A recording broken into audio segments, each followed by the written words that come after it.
रामकृष्ण भाऊ येडशीकर देवाज्ञा झाली. काय रत्न वारकरी संप्रदायात रामकृष्ण भाऊ येडशीकर देवाज्ञा झाली. महाराष्ट्रातला तमाम वारकरी संप्रदाय अंत्यविधी करता हजर झाला. रामकृष्ण नामाच्या घोषात भाऊंचा अंत्यविधी झाला. दुसऱ्या दिवशी राख सावडायचा कार्यक्रम. भैयासाहेब राख सावडायला नाना प्रकारचे वारकरी गेले. राखेत हात घातल्याबरोबर भाऊंची कवटी सापडली आणि कवटीवर नाव लिहिलेलं होतं रामकृष्ण. एक ट्रक भर नारळ टाकले असतील, एक ट्रक भर नारळ.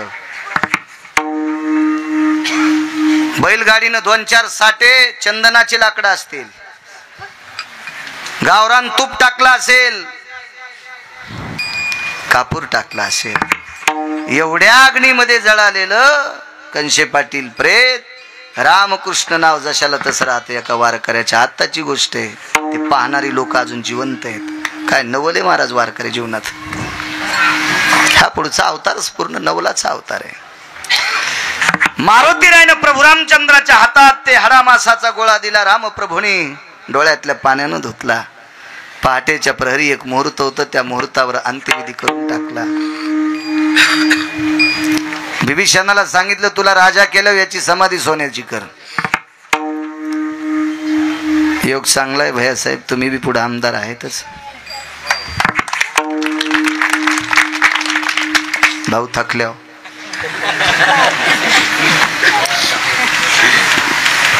भाऊ थकल्या. आणि कोण्या म्हाताऱ्याला नोटायची नम्र नाही कळाल्यावर पोराकडे कारभार द्यायला पाहिजे, माझं असं मत आहे बरं का. हो, आमची इथलं म्हातार संतकाची किली कवडाला लाईत होत आणि कवडाची किली संतकाला. कसा संदूक उघडन. आणि म्हातारील म्हणे कसं काय उघडत ना. ती म्हणली किल्या बाजूला ठोत जा ना, इकडून संतकाची ठोत जा, इकडं कपाटाची ठोत जा. विनोद सांगायला काळाची गरज आहे. तरुण लोक येणं. धाऊचंही कार्य फार मोठं आहे. वय थकत आलं. पुढच्या वारीस आता तुम्हीच. पण प्रभू रामचंद्राने जसं बिभीषणाला राजा केलं, वारकऱ्याचं काम सांगितलं, तसं तिथून पुढे तुम्ही करत जा. मला कधीच देत जाऊ. मी आतापर्यंत 2 जिल्ह्यातल्या ग्रामपंचायतच्या सदस्यापासून तर मोठ्या पुढाऱ्यापर्यंत चहाही पिलो नाही. मला काही नको कोण्या पुढाऱ्याचं. फक्त आम्ही एखाद्याचं काम सांगितलं तर गरीबाचं करी जा. हो, मला काही काम नाही.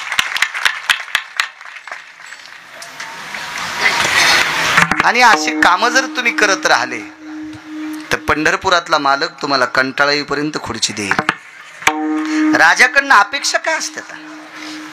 राजाकडनं अपेक्षा एकच असावी की त्यानं रस्ते करावं, त्यानं पाण्याची व्यवस्था करावी, त्यानं लाईटची व्यवस्था करावी, शेतकऱ्याच्या मालाची प्रश्न मांडावा. कधी योग आला तर भाऊला सांगा शेतकऱ्याच्या मालाच्या बद्दल बोला. कारण भैयासाहेब या देशात फक्त 4च देव आहेत. 4च देव. हो, 4च देव. तुमच्या राजकीय क्षेत्रातल्या लोकांना एक देव कळणं गरजेचं आहे. एक देव पंढरपुरातला मालक आणि काशीतला मालक एक देव आहे. याच्याकडे तुम्ही नाही पाहिलं तर त्याच्याकडे पाहण्यासाठी जग आहे. दुसरा देव आहे या विटेवरच्या मालकाचं भजन करणारी संत. हे 2 नंबरचे देव आहेत. तिसरा देव आहे अशोकराव, ज्याच्यामुळे आपण उद्याची सकाळ पाहतो. तो भारताचा जवान फौजी. हा 3 क्रमांकाचा देव आहे. आणि भैयासाहेब या 3ही देवाची जोपासना करणारा पंढरपुरातला मालक आणि काशीतला मालक. याला नैवेद्य कशाचा असतोय? पोळी भाजीचा, भाकरी भाजीचा, चटणी भाकरीचा. मिलिटरीचा जवान काय खातो? भाजी भाकरी. भजन करणारे काय खातेत? आणि या तिघायला भाकर देणारा देव रक्ताचा घाम करून मातीत टाकतो तो शेतकरी राजा 4थ्या. भैयासाहेब कधी कधी एखादा शेतकरी रस्त्यानं जर भिजून चालला, गाडीत नका का घेईनात, पण काच खाली करून त्याला बोला जा दादा बरा पाऊस पडला का, त्याचं मन भरून येतंय. मला एक राजकारणातली व्यक्ती बोलली, इतकं कोमल अंतकरण जगात कोणाचं असेल तर ते शेतकरी राजाचं आहे. जेवढी प्रश्न तुमच्या काळात मांडता येतील तितके मांडण्याचा प्रयत्न करा. फार ते पदरात पुण्य प्राप्त पडेल. कारण या देशाचं कण आहे. मी बोंबलत राहतो महाराज एक जण म्हणला, महाराज तुम्ही शेती करता म्हणून. नाही रे, माझा काय ताण नाही, मग शेती तर चांगली आहेच, पण मला संध्याकाळी पैसे देतील लोक. मी कुतणारा माणूस नाही ना. आतापर्यंत माईकवर सांगणं जोक आहे काय? मला कमी नाहीच ना केली देवानं, पण मला शेतकऱ्याची कळकळ काय येते त्याचं कारण सांगतो भैयासाहेब. जाऊ द्या, होऊ द्या ईशांतर थोडस. किती मंत्री एका जाग्यावर झाल्यावर गहू तयार करतील? पंतप्रधान, राष्ट्रपती, कॅबिनेट मंत्री, राज्यातले मंत्री, गणेश बुवा हे गहू तयार करतील? नाही. चला, किती डॉक्टर एका जाग्यावर झाल्यावर एखाद्या दगडाला इंजेक्शन दिल्यावर टरबूज होईल? नाही नाही. किती वकील एका जाग्यावर झाल्यावर 10-5 इटीची डाळ होईल? नाही नाही नाही. शिक्षण क्षेत्रातले किती मोठे लोक एका जाग्यावर झाल्यावर तुरीन गहू तयार करतील? नाही राजेहो. आणि मग सनातन संप्रदाय कशावर टिकतो? तुळशीच्या माळीवर. आणि माळ कशावर जगती? शाकाहारावर. आणि शाकाहार कोण जन्माला आणतो? शेतकरी राजा. म्हणून सगळ्यांना त्याच्याकडे गोड पाहिलं पाहिजे, सगळ्यांना त्याच्याकडे गोड पाहिलं पाहिजे. ह्या बी इतक्या चौकरीत आहेत. एखाद्या शेतकऱ्यानं घरचे वांगे पिकलेले जर गावात इकायला, मा याला काटेच नाहीत. तू ह्या जिबीला काटे आलेत, वांग्याला आहे तर तुला दिसनत. हो. आणि तिकडे बाजारात केवटी भरलेल्याचे मग कशा घेती? त्याचे वरून चांगले मधात तसेच. तिकडचे तुमच्याकडून शेतकऱ्याकडून नेलेले अंगूरचा आयता पुडा घ्यावा, वरी घोसा असतून खाली तुटलेले असते. हो, ते जमत. खरा कदर शेतकऱ्याची, खरा खरा कदर. पुण्य लागन तुम्हाला. चला, आपल्या महाराज लोकांना कीर्तनकार कोणी असेल शेतकऱ्यावर 5 मिनिटं बोल जा, तरच माळी टिकत्याल, तर माळी टिकत्याल, तर माळी टिकत्याल. हो. कसा संप्रदाय टिकायचा शेतकरी जर नाही जगला तर?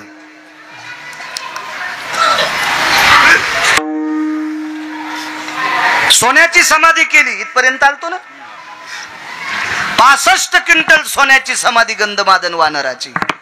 सगळ्याला आनंद वाटला, मारुतीरायला नाही वाटला. समाधी केल्याचं दुःख नाही, आनंद का वाटला नाही? मालकाच्या पुढे हात जोडले, हात जोडल्याने विचारलं, देवा एवढ्या उदात्त अंतकरणाने भारतात 1 नंबरची समाधी जर सोन्याची कोणाची केली असेल तर वारकऱ्याची केली, याबद्दल भैयासाहेब आनंद आहे. मारुतीराय म्हणले, जिवंतच केला असतात, जिवंत केला असतात. प्रभू रामचंद्रानं सांगितलं, हनुमंत माफ कर रे, मी एका साधूच्या ताब्यात आहे, मला नाही जिवंत करता येत. आघासुर नावाच्या राक्षसाच्या तोंडात गोपाळ गेले 27. आघासुर नावाचा राक्षस 2.5 किलोमीटरचं तोंड होतं खालचं आणि 2.5 किलोमीटरचं वरचं. आणि आघासुराने तोंडात मोठमोठाली झाडं वळली, झाडं ओढून घेतली. गोपाळाला वाटलं जंगलच आहे. 2.5 किलोमीटर लांबी, रुंदी असेल ना 1-1.5 किलोमीटर, इतकं आघासुर राक्षसाचं तोंड. आणि त्याचं तोंड जिथं टेकायचं तिथल्या जागेवरचे सगळेच झाडं तोंडात घेतले. गोपाळाला वाटलं काय झाडं आहेत बाबा, काय सावली आहे. आणि ते 27ला 27 गोपाळ मधात गेले. आणि आघासुर तोंड दाबून सगळीची सगळे गोपाळ खाणार. तेवढ्या अवकाशात याच मालकाच्या लक्षात आलं गोपाळ कुठे आहेत. पाहिलं तर आघासुराचं तोंड. पळस सुटले, काठी उभी केली. तोंड वरचं खाली आल्याबरोबर काठीला ताळलं. आघासुरानं गंजा प्रयत्न केला, काठी तोंडातून फुटून वरी आली. आघासुर मारला, 27 गोपाळ वाचिले. मागच्या अवतारात 1 वारकरी वाचिता आला नाही, नवल नाही. 8व्या अवतारात 27 वारकरी वाचिले. म्हणून मालक म्हणतात, नवल केवडे केवडे, नवल केवडे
2,500 नवलाच्या कथा भागवतात आल्या. 2,500. 7व्या अवतारात एकीनं देवासोबत लग्न करण्यासाठी जीव द्याला तरी तिच्या संग लग्न केलंच नाही. एक पत्नी व्रत होतं भैयासाहेब, मर्यादा पुरुषोत्तम. अस्वलाची कन्या मेली डोळे झाकून. देवाला पाहिल्याच्या नंतर मायबाप पण पाहिले नाही. शेवटी तशीच डोळे झाकून मेली, पेटून दिली, गंगेत टाकली. पण नाही तिच्या सोबत लग्न केलं. आणि 8व्या अवतारात तीच एका अस्वलाची पोरगी जामवंती म्हणून जन्माला आली. तिच्या बापाचे पाय धरले, मला पोरगी देऊन टाका. बाप मोठा हुशार, ते म्हणला तुझ्यासारख्या काळी मुडील पोरगी देतो की मी. आता देव माणसाच्या रूपात आलता, तुला देत असते होय पोरगी. ते म्हणले मग लग्न करण म्हणले. आणि तुला पोरगी द्यायला माहित का बाजार आहे का. आता एरीत पोरीचे बाप जरा असे याच्यातच आलेत. नाही येऊ दे ना. आहे पोरीच्या बापान वजनात येण्याबद्दल दुःख नाही की मागच्या 35 वर्ष पोरायचे बाप बी लय मस्ताडे होते. अशा देवाला सोडायला हाल्यावण्याच करू लागले. महाबाब्या तो हा बाब्या बुट हरपून येतो तरी तू हाच बाब्या. हे बी लय टेकीत आलते न. हो पोरायचे बाप का साधे का. पोरायच्या माई तर बापा 2-2 कला यायला आंघोळीला लागू लागल्या. हो तिथं मंडवात नाहू लागल्या. इतक्या वास झाल्या का आपल्या गावातल्या विवाहाच्या गावात वास सोडायच्या. मग पाय नाही धुतले, नदीत सोडणं घंटाचे. हो नाही तर इरीत बस. हिचे पाय तिथल्या बाईनं धुतले तर तिच्या हाताचे कातडे गेले. म्हणजे ही कापसान फिरल्यावर ना ख्या राहत नाहीत. आणि इतके खरबड पाय पोरीच्या भाऊजाईला धुवायला लावले. लय आयटी केल्या यायनं का कमी केल्या का.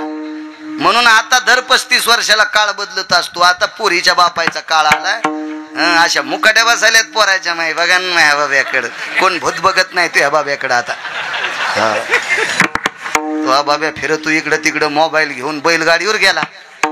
आमच्या बाजूला ट्युशन एक पोरग मोबाईल खेळू लागलं. आणि आमची बैलगाडी आली. शेतकरी असल्यामुळे लागत ती पुढे बैलगाडी. इतक्या जोरात गेलं बैलगाडीची कुणीच घासली ती मांडीला. हो म्हणलं उभं राह ना. नाही राहिलं. त्याचाच हात दाबला आणि दवाखान्यात गेलो 2-4 टाके. नंतर गुरुजीला म्हणलं त्याच्या बापाला फोन लावला आमच्याच बैलगाडीने. ते म्हणलं जाऊ देवा महाराज पोट्ट नालायकाचे मोबाईलने येडच झाले. कसं लग्न होईन या सुंबळ्याचं. याला दिवसा बैलगाडीचं आग दिसन. हा तर ती एवढी सांभाळणं इतकं सोपं आहे. ते वा वा वा वा वा. ज्याचे लग्न राहिले त्याने हिशाबात राहा जरा. ए माधव दुकान चली जायले नो कीर्तन ऐक जाऊ. नाहीतर लय आगावपणा केला ना तर गुरुवारी रामदेव बाबाच्या आश्रमात पेस्ट ऐकायला. आमचे महाराज लय मोठे व्यापारी आहेत, जागतिक लेवलचे व्यापारी आहेत. हो संन्याशाने एवढा व्यापार टाकला. तुम्ही बी टाकी जा ना. पटापटा बायका देतील लोक. पोरीच्या बापाच पाय धरले म्हणले ध्यान पोरग. त्याला काय माहिती देव म्हणून तुला देत नाही म्हणले. आता भगवान म्हणले आता आपलं काम पडल्यावर जरा वाकावंच लागत असत. वाकावंच लागते मोठ्या मोठ्याला पण.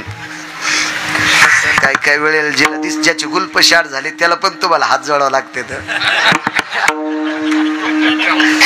आहे ना.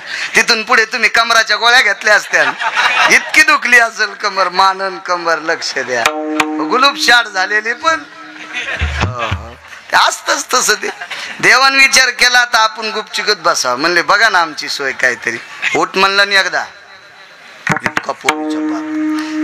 दादा लग्न करायचंय ना. अरे मग कोणाला पोरगी देत असते का. कोणाला द्यायची. पैलवानाला. आणि कोणासोबत कुस्ती. मायासोबत. जे पोरीच्या बापाला कुस्तीत पाडीन त्या जावायला पोरगी देईन. झाडाच्या बाजूला गेले पितांबर सोडा आणि त्याची लंगुटी केली शर्ट फेकून दिलं आणि थापटेला दंड. आता सम आला.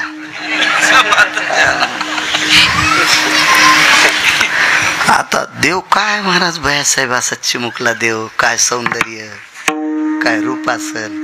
पाहिली या वेध लावी. सासूबाईनं देवाकडे बघितल्या बरोबर बाई इतकं कवळं बाई. आमच्या मालकानं असं धरलं तर कडाकडाच मोडन. आणि यानं कशाला नादी लागा बाई. दंड तर थापटिली पण मांडी थापटिली. म्हणजे देवानं बरं मी नाही, मग या आधीच मोडीन कशाला थापटू. हो ना, कीर्तन करता आले तेच बरं आपलं, कशाला फुकट कळण शेंडी वळवळ. मांडीत थापटिली तर त्या गुंफेचे दगडो खाली पडले, इतका आवाज. सासूबाई म्हणल्या माय दिसायला तर इतकंसं पिचुरं दिसतंय आणि मांडी थापटिले दगड पडले बाई. देव म्हणला असं आत्या, मामी, आत्या नाही का, मामी, मामी जराशी थांब माय मामी, कळण तुला जावाय किती कार येत. पण चांगुलपणा आता बाईनं मालकाला सांगितलं, मालक लहान लेकरासोबत कुस्ती खेळू नका. अरे तेच खेळ म्हणताय. जामवंत माग, मामा माग नका, मी पुढे. पाय पाय किती रगिले म्हणजे बघ. आणि मग काय कुस्ती सुरू झाली. 27 दिवस 27 रात्रा कुस्ती. 28व्याची दर्शन घेतलं आणि पोरगी देऊन टाकली. 7व्या अवतारात मेली पण लग्न नाही केलं, आणि 8व्या अवतारात बापाला भांडून घेतली. नवल केवढे केवढे काय जीवन आहे महाराज मागचा अवतार. किती किती किती मोठं नाविन्य, किती किती अवस्था मोठी. 7व्या अवतारातल्या नवलाच्या गोष्टी महाराज जशाला तशी. गोपाळ खाली ब्रह्मदेव वरीच बसलं टिमक्या वाजीत.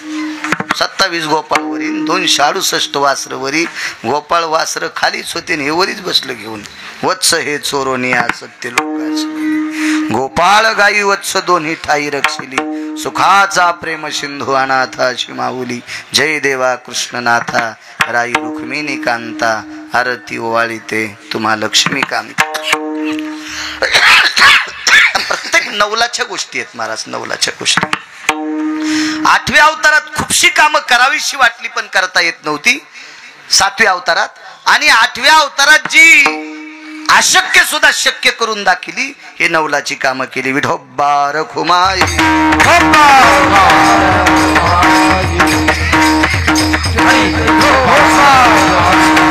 भगवंताचा जन्म मथुरेत झाला. मथुरेत जन्म झाल्याच्या नंतर विश्वाच्या मालकाला सुपात ठेवलं आणि सुप ते डोक्यावर घेतलं. देवकी माता सात्विक होत्या. त्या देशाची सर्वात मोठी जडवड संपत्ती काय असेल त्या देशाची स्त्री आहे. भैयासाहेब, भारतात सर्वात वजन कोणाचं मोठं असेल तर पुरुषाचं नाही, महिलांचं आहे. आपली पुरुष प्रधान जरी संस्कृती असेल तरी पण या देशातल्या स्त्रीचं वर्चस्व मोठं आहे. का?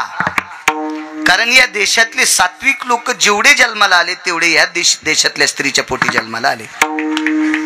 विवेकानंदांचा जन्म याच भारत देशातल्या स्त्रीशी. रयतेचे राजा छत्रपती शिवाजी महाराज, धर्मनिरपेक्ष महाराणा प्रताप, ज्ञानोबाराय, तुकोबाराय, ही सर्व मोठी संत जी जन्माला आली का या भारत देशातल्या स्त्रीच्या पोटी जन्माला आली. एवढी पवित्र स्त्री या देशाची जडवड श्रीमंती आहे. माझ्या माईनो, काल संक्रांत झाली. एक जाता जाता एक वाक्य सांगतो. तुम्ही इतक्या मोठ्या आहात, इतक्या मोठ्या आहात. काल्यावर बोलतो 5 मिनिटं 2 मिनिटं तुम्हाला. या देशातल्या स्त्रीनं भैयासाहेब मालकाला जर मदत केली तर तो देवासोबत युद्ध जिंकतो. देवासोबत युद्ध जिंकतो. देवासोबत, देवासोबत. गणेश बुवा, एक बाई युद्धाला नवऱ्यासोबत गेली. आवर्षण पडलं, पाऊस बंद झाला, शुक्राचा अस्त झाला आणि युद्ध करण्यासाठी वरी गेले स्वर्गात. पण युद्ध करता करता रथाचा आखच मोडला. बाई रथातनं खाली उतरली आणि मनगटाचा आख केला. विजयाचा गुलाल राजाच्या अंगावर पडला. माग फिरून पाहिलं बायको दिसत नाही. ती म्हणली, मालक ताण घेऊ नका, मी मेले नाही. त्याला वाटलं कोणाचा बाण लागला आणि मेली. म्हणजे मी नाही मेले, मी खाली आहे. हात रक्ताबंबाळ झालता. मनगटाचा आख केलता, मनगटाचा. तिने जर आख नसता केला ना अशोकराव, तरच खाली पडला असता आणि युद्ध जिंकता नसता आलं. बाईच्या ताकदीनं